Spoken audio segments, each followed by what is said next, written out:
하나님 말씀 함께 보시겠습니다. 디모데전서 2장 1절에서 7절입니다. 신약성경 338면 디모데전서 2장 1절에서 7절까지 저와 여러분이 한 절씩 교독하겠습니다. 그러므로 내가 첫째로 권하노니 모든 사람을 위하여 간구와 기도와 도고와 감사를 하되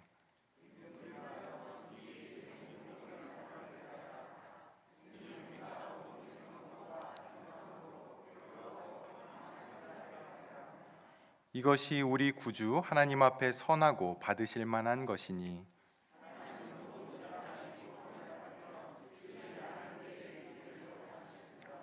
하나님은 한 분이시요 또 하나님과 사람 사이의 중보자도 한 분이시니 곧 사람이신 그리스도 예수라.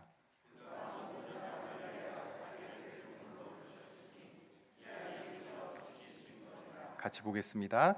이를 위하여 내가 전파하는 자와 사도로 세움을 입은 것은 참말이요 거짓말이 아니니 믿음과 진리 안에서 내가 이방인의 스승이 되었노라. 아멘. 우리가 한동안 디모데전서를 보지 못해서 전체적인 흐름을 좀 우리가 놓칠 수 있는데요. 좀 간략하게 정리를 좀 해보자면 바울은 1장 말미에서 믿음의 아들인 디모데에게 선한 싸움을 싸우라라고 이야기를 하죠. 그러면서 이 선한 싸움의 핵심은 믿음과 착한 양심을 가지는 것이라고 강조했습니다. 에베소 교회 안에는 양심을 버리고 그로 인해서 믿음에서 파선한 사람들이 있었는데요. 후메네오와 또 알렉산더가 대표적이죠. 바울이 직접 치리에서 출교했던 거짓 교사들이었습니다. 여러분, 거짓 교사들이 전하는 그 거짓 진리와 참된 복음의 가장 중요한 차이는 어디에 있었겠습니까? 그것은 뭐가 기독교 신앙의 핵심인지를 아느냐, 그렇지 못하느냐에 있었습니다. 다른 교훈은요, 결국 나를 위한 교훈이었습니다. 다른 교훈은 그들이 율법을 가지고 이야기를 하고 하나님의 말씀을 가지고 이야기는 했지만 그 중심에는 내가 자리 잡고 있었던 거죠. 내가 율법을 지키고 내가 무엇을 행하고 내가 인정을 받고 내가 원하는 것을 얻는 것이 다른 교훈의 중심이고 또한 모든 종교들의 중심이고 사람들이 살아가는 삶의 중심에 있습니다. 하지만 참된 복음을 알게 되면 어떻게 됩니까? 바울이 1장에서 자기 자신에 대해서 뭐라고 고백합니까?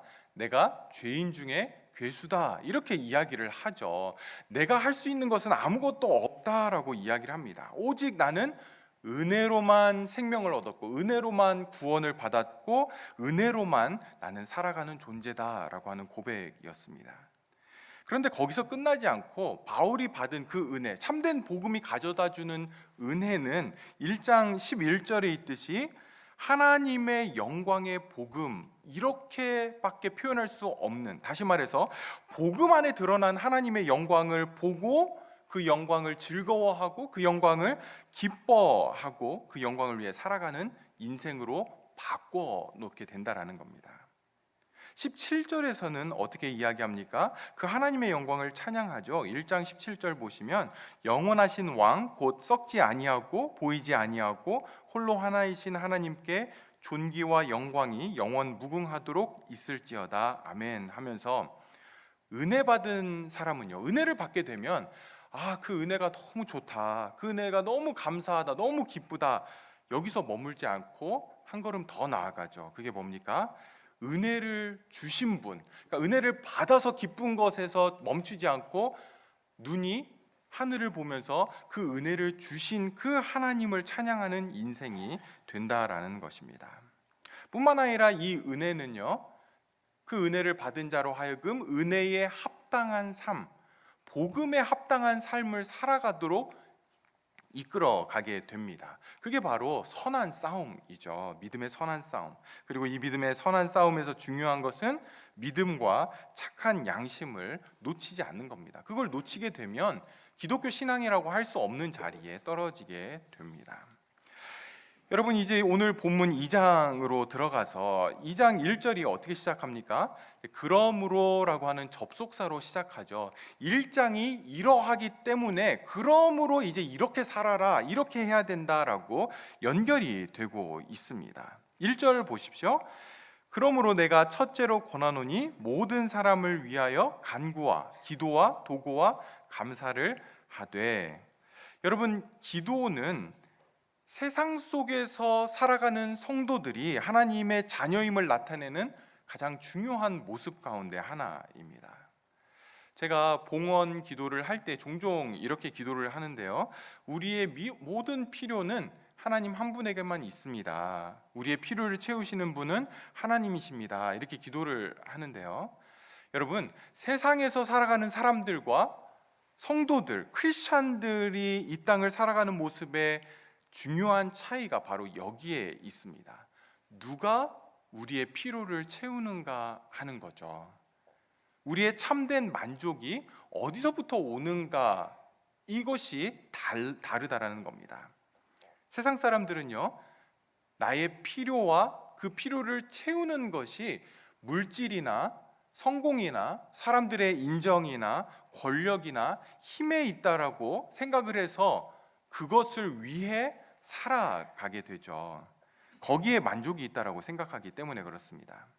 하지만 하나님의 백성들은 우리의 필요를 하늘 아버지가 채우신다라는 것을 알기 때문에 우리에게 필요가 생길 때 그 필요를 가지고 하나님께 나아가는 자들입니다.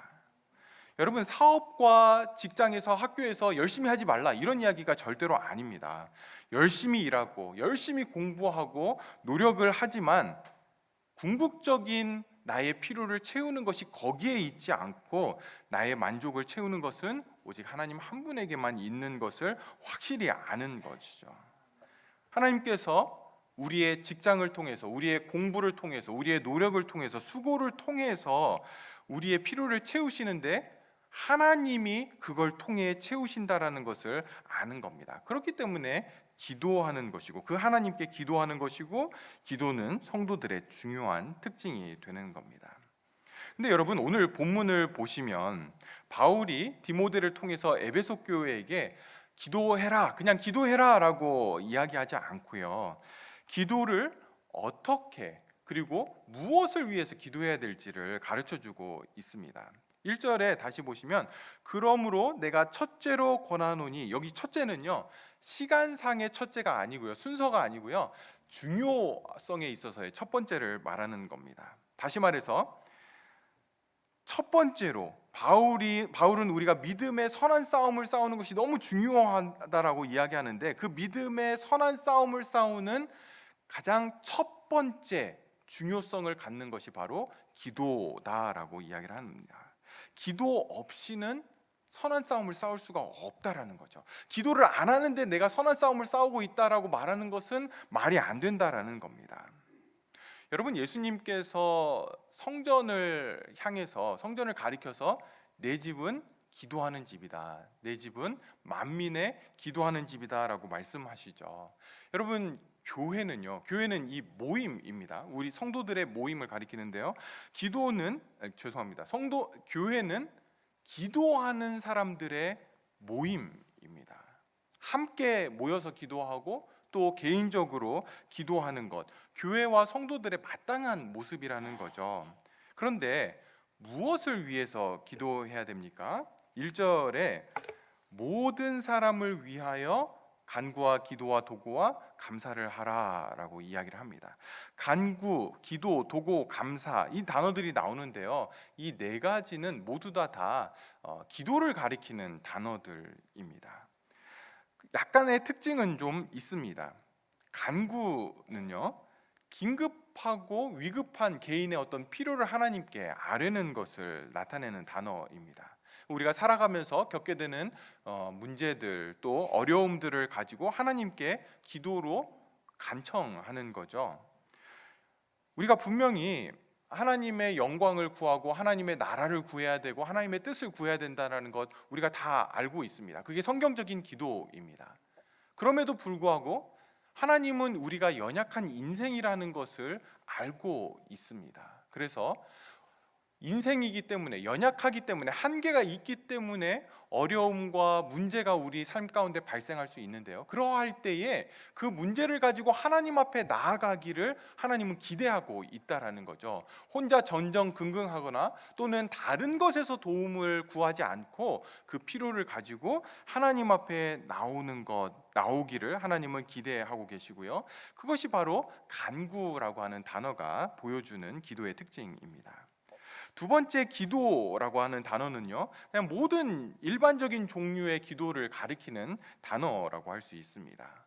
일상의 기도라고 할 수 있죠. 여러분, 성도에게 기도는 일상이 되어야 합니다. 일상, 평범한 삶 속에 우리가 항상 하는 것들이 있죠. 호흡하고 밥을 먹고 또 물을 마시고, 이게 그냥 일상인데요, 기도는 성도에게 있어서 일상이어야 합니다. 기도하는 것이 어떤 특별한 일이 되거나 또는 이렇게 뭔가를 해야만 하는, 뭔가를 따로 떼어놓아야만 하는 특별한 일이 아니라 일상이라는 거죠. 없어서는 안 되는 호흡과 같은 것이 성도에게 있어서 기도입니다.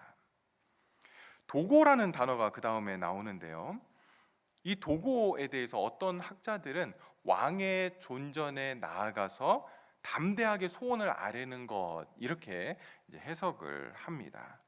근데 이 도고는 중보의 성격을 가지고 있습니다. 이 단어들이 신약 성경에서 또 다른 곳에서 쓰이게 되는데요, 어떤 때 쓰이냐면 성령이 말할 수 없는 탄식으로 우리를 위해 친히 간구하신다라고 할 때, 이 간구라고 하는 단어가 도고라는 단어와 같은 단어입니다. 뿐만 아니라 예수님께서 하나님 우편에서 우리를 위해 친히 간구하신다라고 할 때도 이 단어가 쓰이는 거죠. 성령님께서 우리를 위해, 예수님께서 우리를 위해 간구하신다라고 할 때에 바로 이 도고라고 하는 단어가 쓰입니다.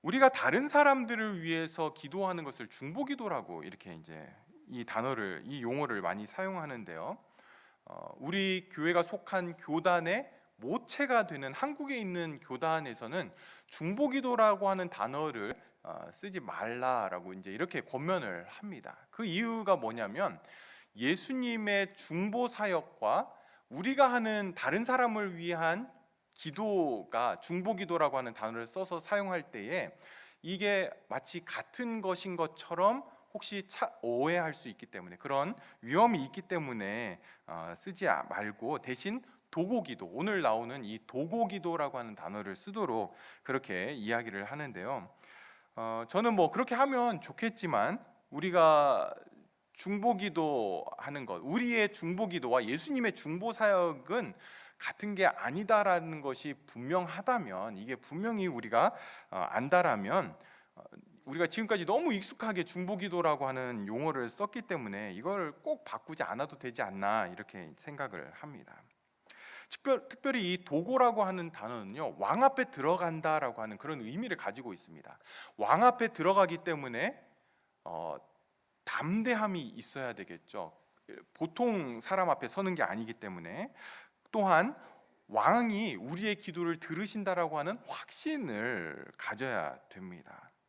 우리가 다른 사람들의 어떤 문제와 연약함을 가지고 왕이신 하나님 앞에 기도로 우리가 나아가게 되는데요, 그러할 때 아니, 자기 기도는 자기가 해야 하나님이 잘 들으시지 왜 나한테 기도를 부탁하고 그래, 막 이런 의미로, 그런 마음으로 기도하지 않고 다른 사람을 위한 나의 기도를 하나님이 들으신다라고 하는 확신, 또한 담대함을 가지고 기도에 들어가는 것, 이게 도고라고 하는 단어가 가지고 있는 뉘앙스입니다.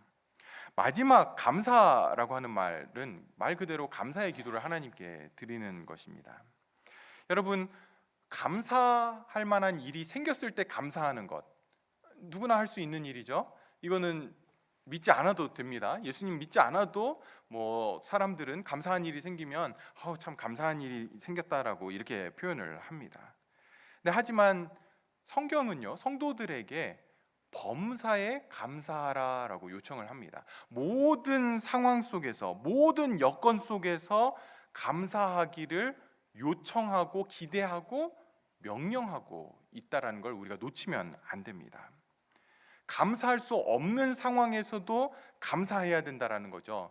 여러분, 그러면 어떻습니까? 감사할 수 없지만 상황은 전혀 그렇지 않아요.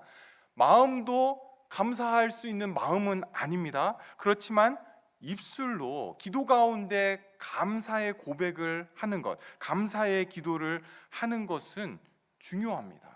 그러니까 불평하는 대신에 억지로라도 감사하는 것은요, 보통 실력 가지고는 안 되는 일이죠. 진짜 실력이 있어야 됩니다. 신앙에 실력이 있어야 되는 거죠. 그리고 때로는 이렇게 입술로 감사할 때에 성령 하나님께서 우리 안에 감사하는 마음을 주실 때가 또 있습니다. 중요하죠. 그래서 감사가 명령으로 주어졌음을 알고 원하든 원하지 않든 순종하는 것은 생각보다 성도에게 중요한 믿음의 모습이라는 것을 여러분들이 놓치시면 안 됩니다. 근데 이런 감사도 너무나 귀하고 중요한데, 저는요, 우리 교회가 여러분들이 한 걸음 더 나아가기를 기대합니다. 빌립보서 4장 6절에 보시면 이렇게 말씀을 합니다. 아무것도 염려하지 말고 다만 모든 일에 기도와 간구로 너희 구할 것을 감사함으로 하나님께 아뢰라 라고 이렇게 말씀을 하죠. 여기서도 기도와 간구로 감사의 기도를 해라, 감사를 하라 라고 말씀을 합니다. 여러분, 아무것도 염려하지 말고, 이건 무슨 말입니까? 염려할 상황이 생겼다라는 거죠. 염려할 지금 상황인데 염려하지 말고 감사하라라고 이야기를 합니다. 이게 가능한 일입니까? 염려할 일이 생겼으면 염려하는 게 맞는 거죠. 그렇죠? 나 지금부터 염려할 거야 이러면서 우린 염려하지 않죠. 염려할 일이 생겼기 때문에 염려가 그냥 자연스럽게 시작이 됩니다. 근데 문제는 염려가 시작이 되면 어떻습니까? 염려가 꼬리에 꼬리를 물고 계속 자가 증식하죠. 생명이 없는데도 막 불어납니다. 내일은 그럼 어떻게 되는 거야? 이렇게 되면 우리 애들한테는 어떻게 되는 거지? 그러면 1년 지나면 이거 어떻게 되는 걸까? 계속해서 불어나서 염려가 끊이지를 않습니다. 근데 염려가 끝나지 않으면 감사를 할 수가 없습니다. 여러분, 어떻게 해야 되죠? 염려할 상황인데, 분명히 염려가 시작이 됐는데 그거를 끊고 어떻게 우리는 감사로 하나님께 나아갈 수 있습니까? 그것은요, 하나님을 신뢰하고 하나님의 선하심을 붙들어야만 감사가 시작이 될 수 있는 겁니다. 하나님이 나의 아버지가 되신다라는 것을 알고 나에게 일어나는 모든 일들은 하나님이 약속하셨듯이 모든 일을 합력하여 선을 이루시는 그러한 하나님이심을 믿어야만 염려할 수 있는 상황 속에서 염려하지 않고 기도할 수 있는 거죠. 감사할 수 있는 겁니다. 하나님이 온 우주 만물을 다스리시고 인도하시는 분이시고 주관하시는 분이심을 실제로 믿어야 감사가 시작될 수 있다라는 거죠. 그렇기 때문에 염려할 상황이 시작될 때에 우리는 제일 먼저 하나님을 바라봐야 됩니다. 하나님, 지금 상황이 다 이해되지 않지만, 이 모든 상황들을 내가 지금 받아들일 수는 없지만 하나님이 지금도 여전히 살아계시고 여전히 온 땅을 주관하시고 섭리하시고 그리고 나를 가장 선한 길로 인도하시는 분이심을 믿습니다라고 고백할 때에 감사가 시작될 수가 있는 겁니다. 선하신 하나님을 믿지 않으면 절대로 우리는 감사로 나아갈 수 없게 되는 거죠. 마음이 담긴 감사를 할 수 없다라는 겁니다. 여러분, 우리가 성도가 되는 것, 크리스찬이 되는 것은 은혜로 가능한 거죠. 오직 은혜가 우리에게 임했기 때문에 우리가 성도가 된 겁니다. 근데 이 은혜가 우리 안에 열어주는 눈이 있는데요, 그 눈이 뭐냐면 하나님의 섭리를 보게 하는 눈을 우리 안에 열어주게 됩니다. 그리고 그 섭리를 볼 때에 모든 것이 다 은혜라는 것이 보이게 되고요, 그러할 때 감사할 수 있게 되는 겁니다. 제가 이번에 13년 만에 한국을 다녀왔는데요, 한국 다녀오신 분들은 다 느끼시겠지만 전 세계에서 한국보다 잘 사는 나라가 있을까 싶을 정도로 한국은 너무너무 잘 살고 편리하고 모든 게 다 잘 돼 있는 그러한 나라입니다. 에드먼턴에 비하면 한국은 최첨단 미래 도시입니다. 근데 제가 이런 마음을 가지고 진짜 한국 너무너무 잘 산다, 이렇게 편리한 나라가 있나, 그때 사람들을 만나봤는데요. 사람들 안에는, 특히 이제 젊은 사람들 안에는 마음속에 불만과 불평 그리고 분노가 있다라는 것을 보게 됐습니다. 감사한 마음이 없더라고요. 그래서 왜 그러냐라고 했더니 잘 못 산다라는 거예요. 잘 사는 게 아니라는 거예요. 그래서 세상에 이렇게 편리한 나라에, 이렇게 잘 사는 나라에서 뭐가 못 사는 걸까 싶었는데, 그게 다 이렇게 이제 상대적인 박탈감, 상대적인 빈곤감이었습니다. 다른 사람들만큼 못 산다는 겁니다. 다른 사람들이 사는 그 아파트에 나는 못 살고, 다른 사람들이 가는 여행 나는 못 가고, 다른 사람들이 다니는 직장 거기에 못 다니는 것, 이러한 것들이 사람들 안에 불만과 불평으로, 분노로 쌓여 있는 것을 보게 되었습니다. 캐나다에 비하면 엄청 잘 사는 나라인데, 엄청 편리한 나라인데, 여러분 밤 12시 되기 전에 인터넷으로 물건을 신청하면 다음날 아침 7시 전에 집 앞에 딱 갖다 놓습니다. 와, 제가 깜짝 놀랐어요.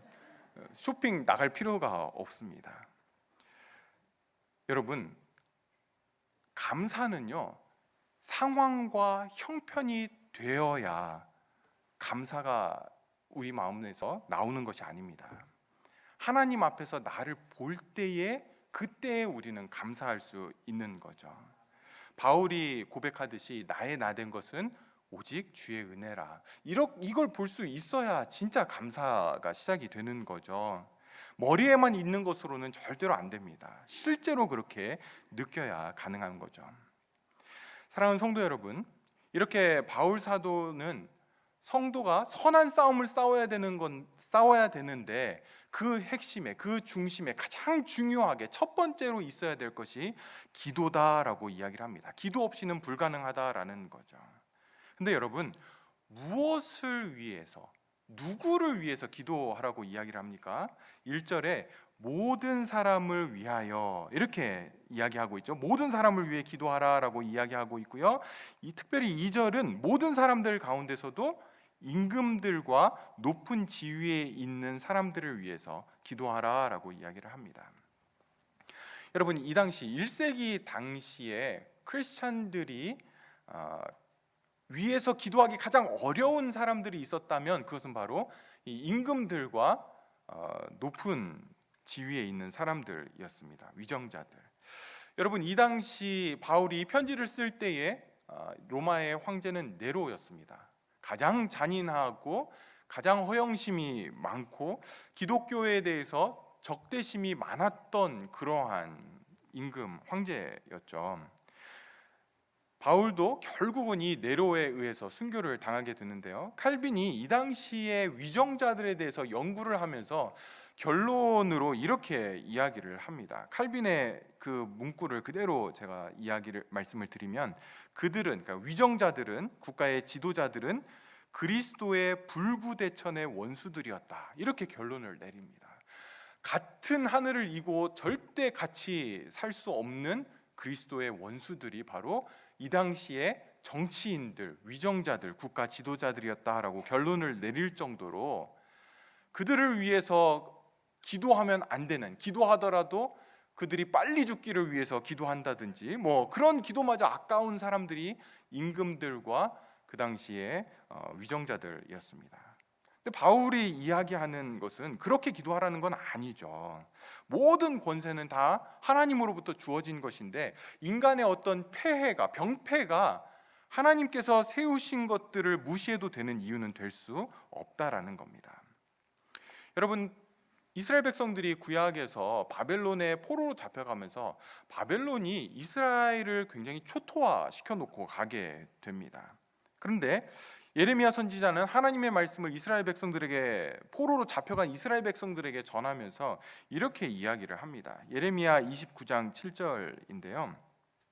너희는 내가 사로잡혀가게 한 그 성읍의 평안을 구하고 그를 위하여 여호와께 기도하라. 이는 그 성읍이 평안함으로 너희도 평안할 것임이라.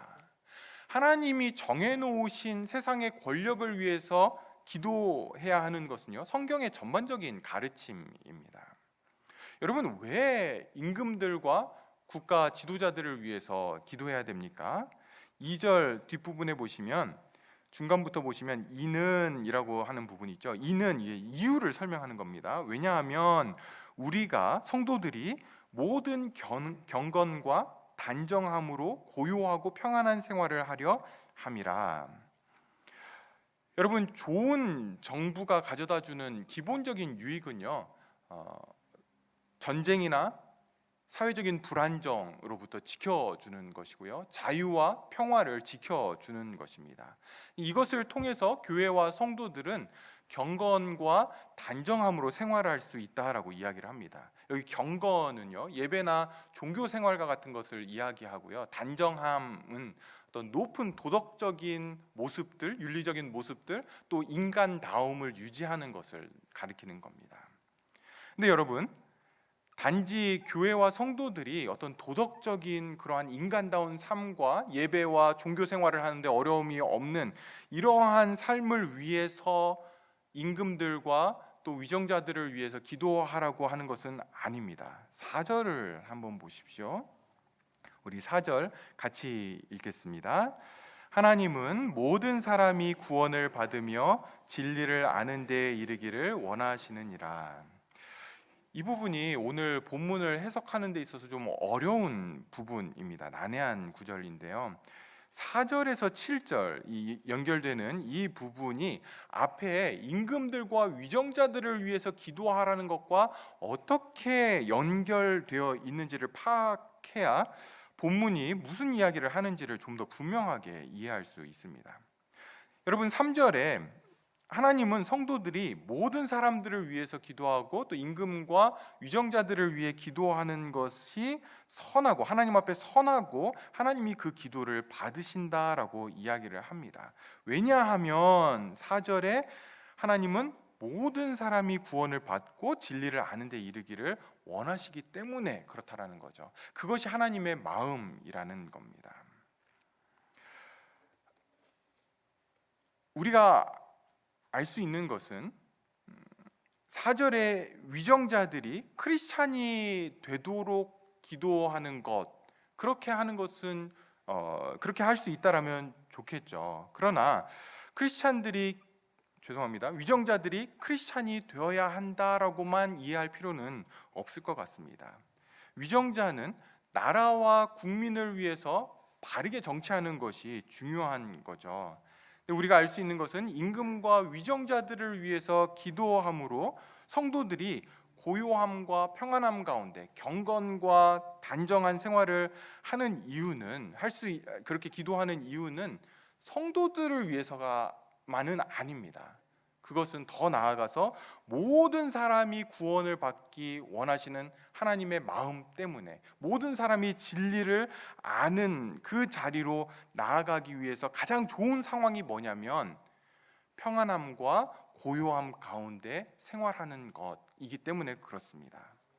여러분, 모든 사람이라고 할 때 인류에 존재했던 모든 개개인을 말한다, 그런 것은 아니겠죠. 왜냐하면 복음을 거부한 사람들도 많이 있으니까요. 오히려 모든 종류의 사람들이라고 이해하면 될 것 같습니다. 모든 인종들, 모든 나라들, 모든 민족들, 모든 계층들, 사회의 모든 부류들의 사람들, 이렇게 이해하면 될 것 같죠.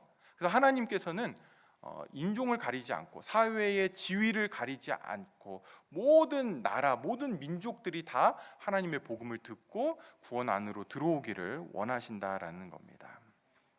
여러분, 복음이 1세기, 2세기 그리고 3세기까지 로마 제국 안에서 굉장히 폭발적으로 늘어나게 됩니다. 급속도로 퍼져 나가게 되는데요, 그 이유 중에 하나는 그 당시 로마가 그 지역을 전부 다 지배하면서 팍스 로마나라고 대표되는 평화의 시대가 열렸기 때문에 그렇습니다. 그러니까 교회사를 연구하는 학자들이 왜 예수님이 다른 때가 아니라 꼭 그때에 오셨어야 했나를 연구하면서 봤던 게 뭐냐면, 그 당시 로마가 그 세계를 지배하면서 모든 나라의 언어들이 헬라어로 다 통일이 되고 그리스어로 다 통일이 되고 또 모든 길들이 다 로마에서부터 뻗어나가 있고, 그러면서 예수님이 하나님 나라의 복음을 가지고 그때 오심으로 인해서 복음이 급속도로 그 로마 제국 안에 퍼져나갔다라고 이야기를 합니다. 예수님이 오실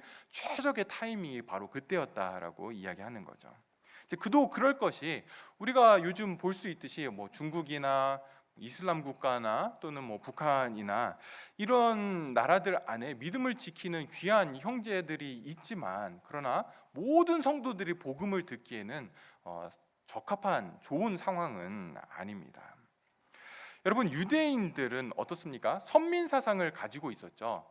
자기들이 하나님의 선택을 받은 그러한 사람들, 하나님이 자기들만 사랑한다라고 하는 그런 선민 사상을 가지고 있었습니다. 에베소 교회 안에 거짓 교사들은요, 율법을 가지고 다른 교훈을 가르쳤는데요, 그렇기 때문에 아마 이들도 그런 선민 사상을 가지고 교회 안에서 가르쳤을 것입니다. 그런데 바울은요, 참된 복음은 절대로 그런 성도들에게 특권 의식을 주는 것이 아니라 성도들을 오히려 겸손하게 하고 감사의 마음을 주고, 하나님께서 모든 사람들이 구원받기를 원하신다라는 것을 알고 그들을 위해서 기도하게 된다라고 이야기를 합니다. 그것이 참된 복음이 우리 안에 심어주는 마음인 거죠. 저희 교회가 이번 여름에 단기 선교를 가이아나와 또 원주민 단기 선교를 위해서 이제 모집하고 또 가게 되는데요, 제가 단기 선교에 참여하는 분들이 그 단기 선교를 통해서 꼭 이렇게 배우고 깨달았으면 하는 것이 무엇이냐면, 하나님이 그 땅의 영혼들을 얼마나 사랑하시는가를 좀 보고 느끼고 왔으면 하는 마음이 있습니다. 그게 저의 기도 제목 중에 하나입니다. 단기 선교 기간에 우리가 프로그램도 준비하고 여러 가지 것들을, 사역들을 준비해서 가지만, 그것들을 하는 것보다 더 중요한 것은 하나님이 그 영혼들을 얼마나 사랑하시는가를 보는 것이죠. 그것을 깨닫고 같은 사랑으로 그들을 위해서 기도하는 겁니다. 여러분, 단기 선교를 위해서 많은 것들을 준비하고 열심히 사역하는 것은 어떤 면에서는 그렇게 어렵지 않습니다. 진짜 어려운 게 뭡니까? 진짜 어려운 것은요, 마음까지 죄인인 우리가, 죄악으로 부패한 우리가 어쨌거나 도움을 주는 입장에서 우월감을 갖지 않고 하나님 앞에서 겸손하게 나를 보고, 하나님께서 그들을 사랑하셔서 그들도 동일하게 은혜 앞에, 하나님이 구원으로 열어주신 그 길 앞에 서기를 원하신다라고 하는 그 마음을 같이 품는 것, 하나님과 같은 마음을 품는 것이 진짜 어려운 일이죠. 이것은 노력으로 해서 되는 일이 아니기 때문에 기도가 필요한 겁니다. 단기 선교에 참여하는 사람들만의 문제가 아닙니다. 이것은 우리 교회가, 저와 여러분이, 모든 성도들이 가져야 될 마음입니다. 주님은 저와 여러분이 우리 교회, 우리 교우들을 넘어서서 하나님의 마음이 가 있는 그 영혼들을 똑같이 우리가 품고 기도하기를 원하신다라는 거죠. 그래서 지금 하나님은 그분의 마음을 지금 에베소 교회 성도들에게 보여주고 있고, 저와 여러분에게 보여주고 있는 겁니다. 사랑하는 성도 여러분, 성경이 보여주는 신앙의 모습은 뭡니까? 나를 위한 하나님으로 만들지 않는 겁니다. 하나님을 온통 나를 위해서 존재하는 분으로 생각하지 않는 거죠. 대신 하나님을 너무나 사랑하고 존귀히 여기기 때문에 하나님이 사랑하시는 것들을 나도 사랑하고, 하나님의 마음에 나의 마음을 맞추기를 원하는 하나님 중심의 신앙, 그것이 성경이 보여주는 올바른 신앙의 모습입니다. 여러분, 우리가 누군가를 존경하고 좋아하는 사람이 있으면 그 사람을 이렇게 닮아가고 싶은 마음들이 생기잖아요. 닮아가려고 하잖아요. 마찬가지로 하나님이 너무 귀하고 존귀해서 그분과의 친밀한 교제 안에서 하나님의 성품을 담고 싶고 하나님의 마음을 나도 품고 싶고 그분을 따라서 그분이 하는 것처럼 나도 행동하기를 원하는 것, 그렇게 자라가는 것이 기독교 신앙입니다. 여러분, 구약에서 하나님은 내가 거룩하니 너희도 거룩하라 라고 말씀하시죠. 나를 닮은 백성이 되어라. 내 마음, 나의 거룩함, 나의 성품, 나의 인격을 닮은 그러한 백성이 되기를 요구하십니다. 여러분, 신약으로 넘어오면 어떻습니까? 신약에서 대표되는 중요한 교훈들이 있죠. 팔복이나 또는 성령의 9가지 열매나, 여러분, 이런 모든 것들은 다 뭡니까? 우리에게 말씀하시지만 그것들은 다 예수님의 마음이고 예수님의 성품이고 예수님의 인격인 거죠. 그것들을 성도들에게 닮아가라고 그렇게 말씀을 하시고 요청하는 겁니다. 여러분, 하나님께 헌신하고 하나님께 열심을 내는 동기가 그걸 통해서 하나님이 나에게 뭔가를 주실 것을 기대하는 것 뿐이라면 아직 신앙을 제대로 알지 못한 것이죠. 기독교 신앙에 그런 것이 없다라는 게 아닙니다. 분명히 있죠. 그리고 필요합니다. 하지만 거기에 머물러서는 안 됩니다. 복음이 보여주는 하나님, 그 하나님이 정말 귀하고 그래서 그분을 사랑하고 사모하기에 열심을 내고 헌신하고 봉사하고 성도들을 섬기는, 그렇게 자라가고 그 자리로 나아가야 참된 기독교 안에 바르게 서 있는 것입니다. 5절을 한번 보십시오. 5절 보시면 하나님은 한 분이시요 또 하나님과 사람 사이의 중보자도 한 분이시니 곧 사람이신 그리스도 예수라. 성도 여러분, 하나님은 악인이라고 해서 그 악인이 죄에 머물러서 그대로 지옥에 떨어지기만을 기다리시는 그런 분이 아니십니다. 그것이 잘 드러나는 것이 바로 하나님이 한 분이시고 죄인과 하나님 사이의 중보자도 한 분 예수 그리스도 뿐이라는 겁니다. 이 진리인 거죠. 세상은 기독교가 너무 배타적이라고 이야기를 하죠. 왜 너희들에게만 진리가 있다라고 이야기하냐? 왜 너희만 구원이 있다라고, 너희만 옳다라고 이야기하냐? 너무 기독교는 배타적이고 독선적이다, 이렇게 이야기를 합니다. 근데 여러분, 오늘 본문의 문맥을 한번 보십시오. 성경이 가르쳐 주는 게 뭡니까? 하나님은 한 분이시고 하나님께로 나아가는, 하나님 안에서 구원받는 길도 하나밖에는 분명히 없는데, 그렇기 때문에 기독교가 배타적이고 독선적인 것이 아니라 오히려 모든 사람을 위해 기도해야 할 이유가 된다라는 것입니다. 그렇기 때문에 모든 사람이 하나님을 알도록 해야 되고, 그렇기 때문에 모든 사람들이 복음을 들어야 하고, 그렇기 때문에 모든 사람들이 구원을 받기를 원하시는 그 하나님의 마음을 우리도 품고 하나님의 일들에 동참해야 된다라고 이야기를 하는 거죠. 그 길이 아니면 진짜로 구원받을 방법이 없기 때문에 모든 사람들을 위해서 기도해야 된다라고 성도들에게 이야기하는 것입니다. 사랑하는 성도 여러분, 선한 싸움은 성도들의 삶에 반드시 있어야 되는 모습입니다. 그리고 그 중심에 기도가 있는 거죠. 다른 특별한 뭔가 필요한 게 아닙니다. 그냥 기도하면 되는 거죠. 어디서든 할 수 있는데, 기도가 일하는 곳은 우리의 손이 미치는 곳 정도가 아니라 어떻습니까? 땅끝에서 그 기도는 일을 하게 되죠. 뿐만 아니라 무엇보다도 기도는 내가 일하지 않고 하나님이 일하시도록 하게 합니다. 하나님이 일하시기 때문에 내가 일하는 것에 비해서 일의 효과, 일의 능력, 말할 것도 없죠.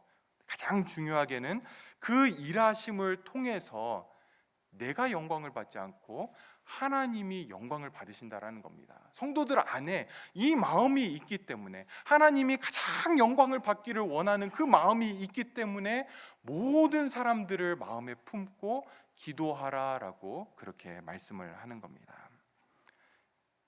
기도 안 하면 안 되겠죠?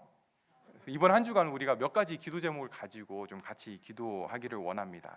먼저는요, 우리 안에 하나님의 마음이 느껴지도록 그렇게 좀 한 주간 우리 교회가 다 같이 기도했으면 좋겠습니다. 모든 사람이 구원받기를 하나님이 원하시는데 그 하나님의 사랑이 나에게도 좀 느껴지게 해주세요. 하나님, 저 멀리 있는 사람들 잘 안 느껴지는데 구원받아야 되고 그들에게 선교사를 보내야 되고 알죠. 머리로만 아는데 그게 마음으로 내려와서 정말 하나님의 마음으로 그들을 바라볼 수 있도록 그 마음 나에게 주십시오. 우리 같이 좀 기도하기를 원합니다. 두 번째로 우리의 기도의 지경을 좀 넓히기를 원합니다. 여러분, 우리 교회가 협력하는 선교사님들 계시죠? 교회 홈페이지에 보시면 선교사님들에게서 온 기도 편지들, 선교 편지들이 있습니다. 여러분들이 좀 들어가셔서 선교 편지를 보시면서 그 땅의 영혼들을 위해서 같이 좀 기도해 주시기를 바랍니다. 마지막으로 여러분들에게 숙제를 드리는데요. 이번 한 주간 적어도 한 번 뉴스를 꼭 보시기를 바랍니다. 뭐 한국 뉴스든 캐나다 뉴스든 전 세계 뉴스든 상관없습니다.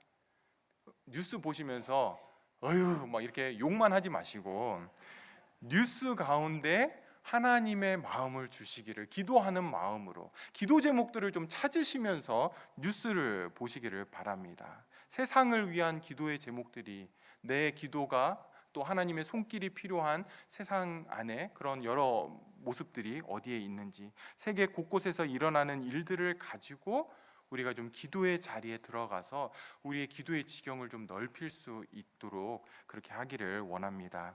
그렇게 하나님의 마음을 가지고 우리의 기도의 지경을 넓히고 하나님의 마음으로 모든 사람들을 위해 기도하는 그렇게 하나님의 마음을 닮아가는 저와 여러분 또 우리 교회 되기를 주님의 이름으로 축복하며 소원합니다. 이 시간 같이 한번 기도하도록 하겠습니다. 선한 싸움을 싸우는 데 있어서 기도는 핵심입니다. 우리가 기도를 어떻게 하고 있는지 정말 일상인지 또 우리의 필요가 있을 때 다른 것에서 그 만족을 찾으려고 하지 않고 하나님에게 가지고 나아가는지 다른 사람들을 위한 그 도구의 기도 또 감사의 기도가 있는지 우리 자신들을 보면서 우리가 회개해야 될 부분들이 있다면 하나님 앞에 회개하고 또 이번 한 주간 또 우리의 삶이 기도의 삶이 되도록 들은 말씀 가지고 같이 기도하겠습니다. 주님, 이 시간 아버지 하나님이여 기도합니다. 주님, 저를 긍휼히 여겨 주시옵소서. 아버지 하나님, 주 앞에 기도로 온전히 서야 될 아버지 하나님 그러한 자리에 있음에도 불구하고 그러지 못함을 주님 긍휼히 여겨 주시옵소서. 아버지 하나님, 그렇게 서기를 원합니다. 주여 아버지 하나님 기도하오니 아버지 하나님이여 기도의 자리에 서기를 원합니다. 기도가 일상이 되게 하여 주시고 어떠한 상황에서든 아버지 하나님이여 기도하고 감사하는 자리가 아버지 하나님 되게 하여 주시옵소서. 특별히 하나님의 마음을 품기를 원합니다. 주님 도와주시옵소서. 하나님 아버지, 우리를 은혜로 구원해 주신 것 감사합니다. 모든 것이 하나님의 은혜이고 매 순간이 은혜로만 살아가는 것인데 감사를 잃어버리고 또 하나님의 손길을 놓치고 기도 가운데 살지 못하는 것을 용서하여 주시고 우리의 삶이 기도가 되게 하여 주시옵소서. 우리의 일상이 기도가 되게 하여 주시옵소서. 무엇보다도 하나님의 마음을 품고 땅끝까지 모든 사람들을 기도로 품는 우리 교회 또 우리 성도들 되게 하여 주시옵소서. 예수님의 이름으로 기도합니다. 아멘.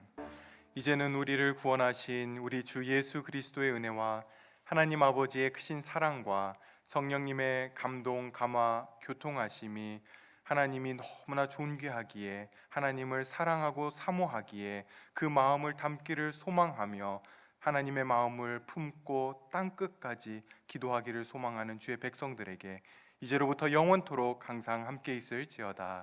아멘.